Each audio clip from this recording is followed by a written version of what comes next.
Assalamualaikum warahmatullahi wabarakatuh. Baiklah, kembali lagi bersama saya Rahmi Fariza, dan pada video kali ini saya akan menjelaskan tentang UML dengan case cetak rapor. Yang pertama adalah UML. UML disebut sebagai bahasa yang telah distandarisasi untuk digunakan dalam memudahkan suatu software atau sistem. UML sebagai bahasa yang memberikan vokabulari dan tatanan penulisan kata untuk kegunaan komunikasi. Dan sebuah UML atau sebuah bahasa model yaitu bahasa yang mempunyai vokabulari dan konsep tatanan atau aturan penulisan serta secara fisik mempresentasikan dalam sebuah sistem. Yang pertama adalah use case diagram. Use case ini dideskripsikan fungsi yang disediakan oleh sistem dalam bentuk teks sebagai dokumentasi dari use case simbol, dan juga menjelaskan dan menerangkan kebutuhan yang diinginkan atau dikehendaki oleh user. Yang ketiga adalah menggambarkan urutan interaksi antara satu atau lebih aktor dan sistem. Dan yang terakhir adalah untuk terciptanya sebuah use case diagram yang diperlukan aktor, di mana aktor tersebut mempresentasikan seseorang yang berinteraksi dengan sistem. Dan untuk case yang saya jelaskan ini adalah untuk use case cetak lapor, di mana admin dan wali kelas sebagai aktornya melakukan login, lalu mencetak lapor, dan di mana admin ini hanya dapat mengelola nilai, di mana untuk case rapor include terhadap mengelola data nilai.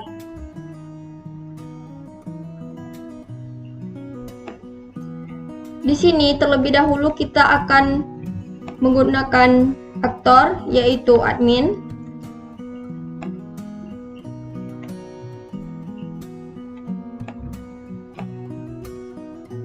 Lalu kita menggunakan reticle.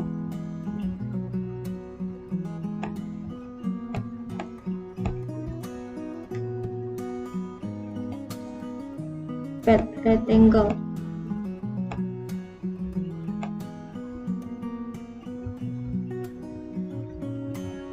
Dan juga aktornya adalah wali kelas. Nah, di sini case yang pertama adalah login.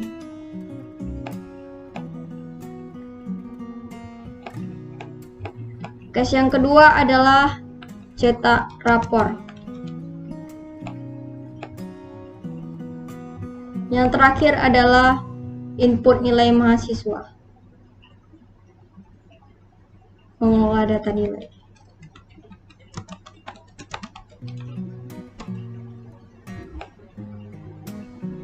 Selanjutnya kita akan mengarahkan kepada case login.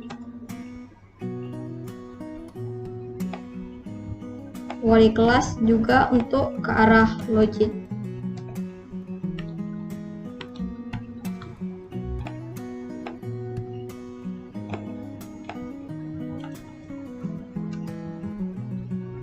Dan juga untuk case cetak lapor.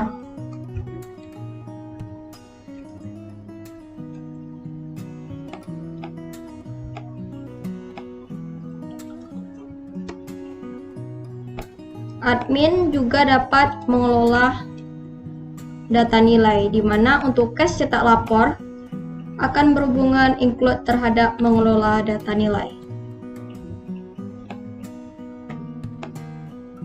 Kita akan memberi transparan. Nah, ini adalah contoh dari use case cetak lapor. Di sini kita akan memberi mengelola data nilai.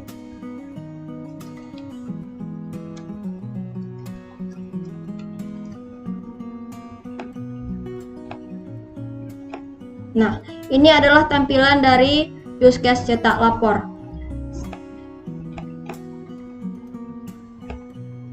Selanjutnya adalah activity diagram. Activity ini menggambarkan rangkaian aliran dari aktivitas digunakan untuk mendeskripsikan aktivitas yang dibentuk dalam suatu operasi. dan mempresentasikan bisnis juga workflow operasional dalam suatu sistem. Dan yang terakhir, activity ini merupakan variasi dari state diagram, yang dimana state ini mempresentasikan operasi dan transisinya mempresentasikan aktivitas yang terjadi pada saat operasi sudah selesai. Di sini ada contoh activity dari diagram cetak lapor, di mana aktor akan memulai start terlebih dahulu dan memilih menu nilai lapor. Selanjutnya aktor akan memilih kelas dan sistem akan menampilkan halaman lapor. Selanjutnya, setelah sistem menampilkan halaman lapor, aktor akan memilih lapor siswa yang akan dicetak. Dan yang terakhir yaitu sistem menampilkan hasil dalam bentuk PDF dan activity diagram akan selesai. Untuk pembuatannya, kita akan membuat terlebih dahulu.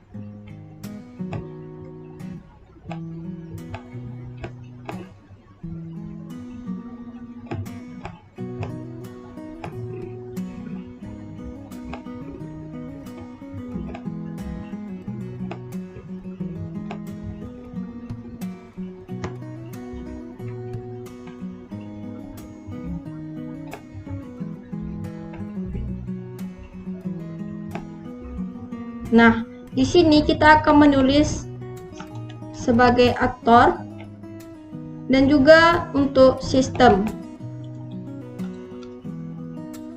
Kita akan memulai dengan inisialnya adalah note sebagai permulaan dimulainya activity. Selanjutnya adalah activity memilih menu nilai lapor. Kita akan pilih di sini activity.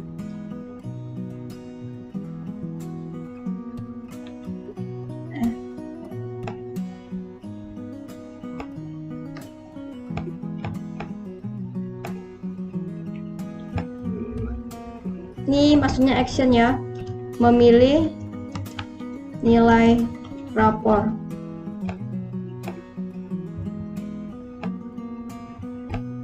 Selanjutnya, aktor akan memilih kelas yang akan dicetak lapornya, yaitu memilih kelas. Lalu sistem akan menampilkan halaman nilai lapor.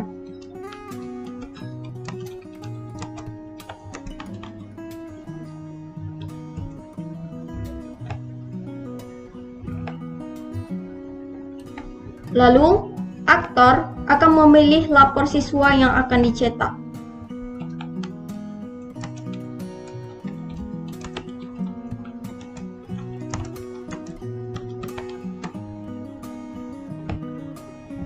Dan sistem akan menampilkan hasil dalam bentuk PDF.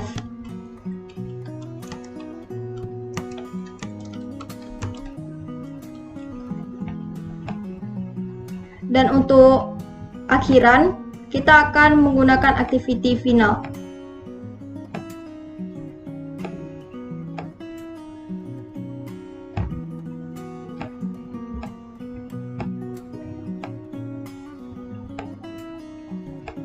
Nah, di sini kita akan memberi sebuah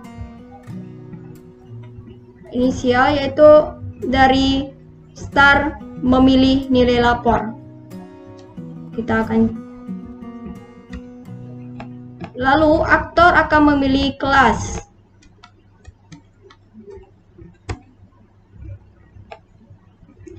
Selanjutnya, sistem akan menampilkan halaman nilai lapor.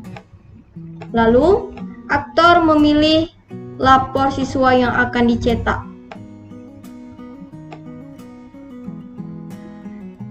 Selanjutnya, setelah itu, sistem akan menampilkan hasil dalam bentuk PDF. Apabila telah selesai, kita akan masuk ke final note. Nah, ini adalah activity diagram dari cetak lapor.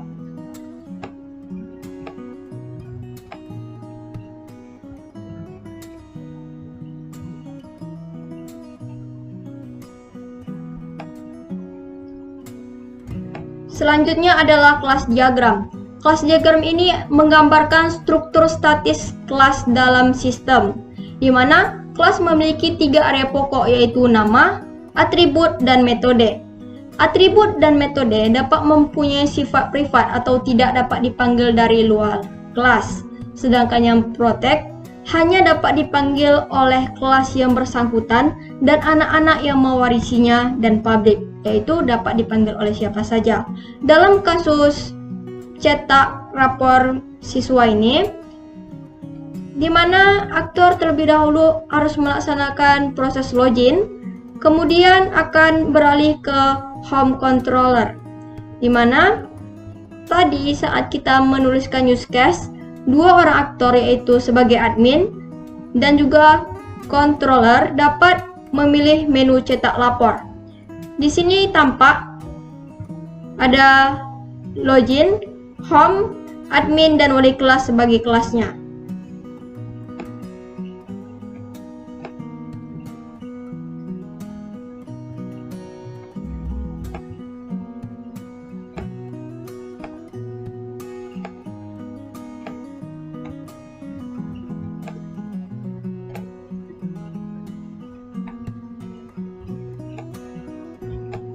Nah, di sini terlebih dahulu kita akan membuat kelas, yaitu dengan nama login.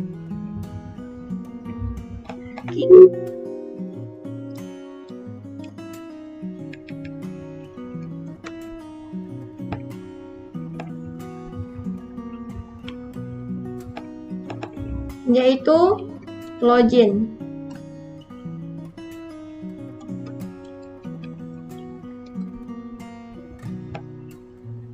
Selanjutnya kita akan menambahkan sebuah atribut. Di sini ada atribut username dan password.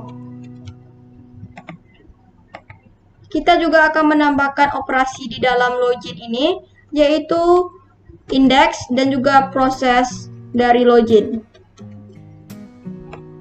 Selanjutnya adalah kita akan membuat kelas home controller.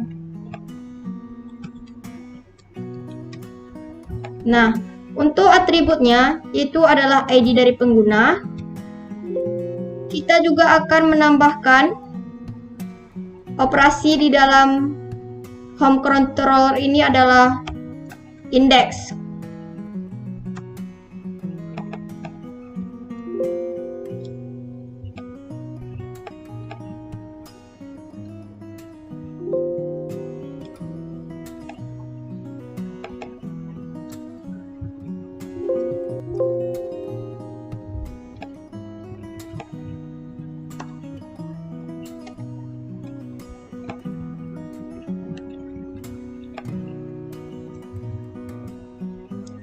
Kelas yang ketiga adalah kelas dari admin. Nah, di sini kita akan membuat namanya adalah admin. Kita akan memasukkan atributnya adalah ID dari admin, username, dan juga password. Selanjutnya kita akan menambahkan operasi di dalam kelas admin, yaitu ada create, delete siswa, update siswa, index, dan juga cetak rapor.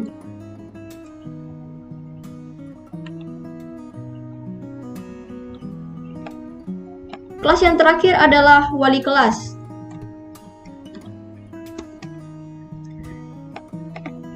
Kita akan menambahkan atributnya, yaitu ID dari guru, password, nama guru, ID kelas, nilai siswa,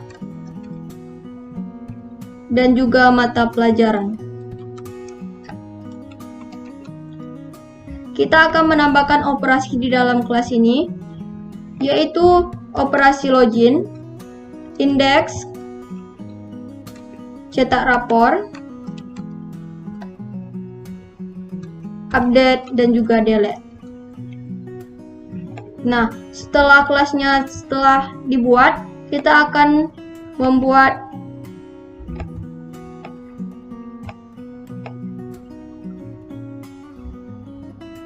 delekrasi, yaitu untuk login, di mana pengguna harus melakukan login terlebih dahulu, lalu masuk ke halaman home. Selanjutnya, admin itu berdasarkan halaman home, di mana setelah halaman home akan beralih kepada jenis dari ID berdasarkan ID pengguna. Begitu juga untuk kelas dari wali kelas. Nah, tampilannya akan seperti ini untuk diagram dari kelas diagram. Yang terakhir adalah sequence diagram. Sequence diagram ini menggambarkan interaksi antara sejumlah objek dalam urutan waktu dan berguna untuk menunjukkan rangkaian pesan yang dikirim antar objek, interaksi antar objek, dan digambarkan dengan segi empat yang berisi nama dari objek yang digarisbawahi. Contohnya adalah seperti ini, sequence diagram dari cetak lapor, di mana aktor memilih menu nilai lapor, maka sistem akan menampilkan halaman dari menu nilai lapor. Kemudian memilih kelas akan menampilkan halaman nilai lapor. Selanjutnya adalah memilih lapor siswa yang akan dicetak, dan sistem akan menampilkan halaman dalam bentuk PDF. Kita akan membuatnya. Contohnya adalah seperti ini.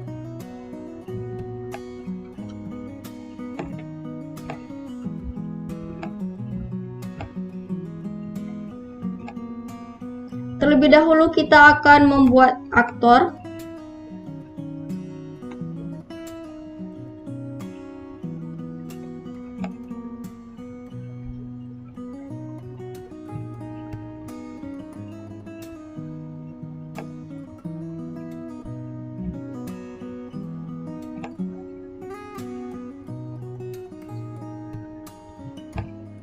Nah, di sini kita akan membuat lifeline, yaitu halaman menu nilai lapor.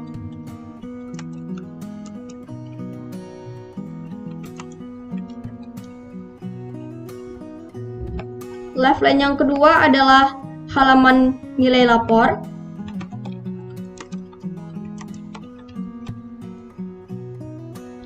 Lifeline yang ketiga adalah halaman dalam bentuk PDF.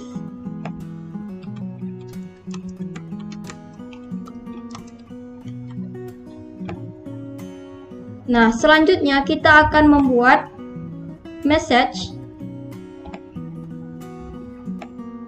yaitu halaman menu nilai lapor, di mana aktor akan memilih menu nilai lapor.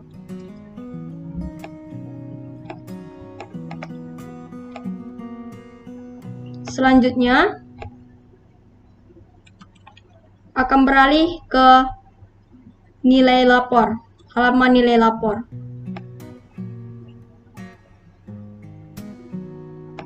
di mana seorang aktor memilih kelas.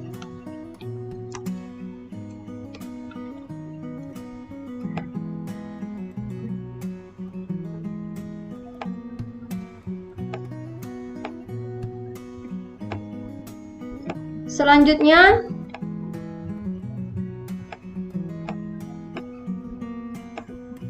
aktor akan beralih ke halaman dalam bentuk PDF.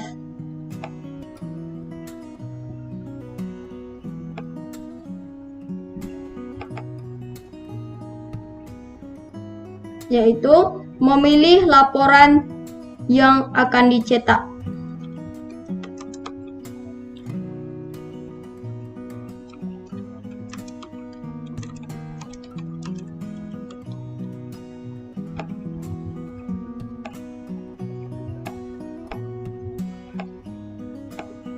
Dan yang terakhir adalah proses selesai. Nah, begini adalah tampilan dari sequence diagram dari case cetak lapor.